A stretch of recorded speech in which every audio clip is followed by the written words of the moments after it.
कुछ एक झूठ हमारे दिमागों में बैठा दिए जाते हैं। जैसे आप सब ने यह कथा पढ़ी होगी कि एकलव्य का अंगूठा कटवा लिया द्रोणाचार्य ने, पढ़ा है ना आप सब ने? पर यह बताइए कितनों ने महाभारत में स्वयं पढ़ा है? मेरे विचार से हम में से किसी ने भी कभी महाभारत में वह प्रसंग पढ़ा ही नहीं होगा एकलव्य वाला। और अगर हम यह भी विनम्रता से पूछे कि महाभारत के कौन से चैप्टर में है, तो भी शायद हम में से किसी को ध्यान नहीं होगा कि महाभारत के वन पर्व में एकलव्य का उल्लेख है। मगर देखिए मार्क्स और मैकाले का प्रभाव कि हमारे दिमागों में ऐसा भरा हुआ है कि हम ग्लानि से आबद्ध हैं बगैर पढ़े हुए। अब मैं आपसे कहूंगा, जाइएगा, जाकर पढ़िएगा। अवेलेबल हो तो इंटरनेट पे जाके सर्च कर लीजिएगा, ना हो तो राम जो महाभारत सीरियल आया था उसका एपिसोड जाके यूट्यूब पे देख लीजिएगा।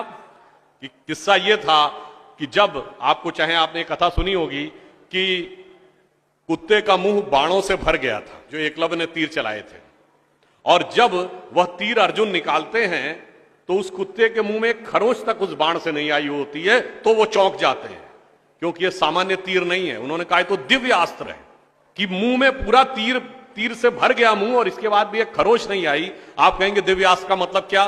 दिव्यास्त्र का मतलब यह है, जैसे रशिया यूक्रेन की लड़ाई चल रही है ना, इससे पहले मिडिल ईस्ट की लड़ाई देती थी, तो जो मिसाइल जाती है वो लेजर गाइडेड जाती है, जिस बिल्डिंग पे गिरना उसी बिल्डिंग पे गिरती है, अगल बगल पे नहीं गिरती, क्योंकि the direction is precise to the meters. पर अगर मुंह के अंदर जाए और खाल पर खरोच ना आए, इसका मतलब it is so much strongly guided that it is precision to the micrometers. तो जब ये वो देखते हैं ये दिव्यास्त्र चलाना, तो उन्होंने कहा दिव्यास्त्र राजा चला सकता है, ये कैसे सीखा इसने? तो जब द्रोणाचार्य उससे पूछते हैं कि तुमने ये किससे सीखा, तो कहता आपसे सीखा गुरुजी। कहते मैं तो तुम्हें जानता नहीं बालक, तुम अपना परिचय दो। अब यहीं पर बिंदु है। एकलव्य क्या कहता है?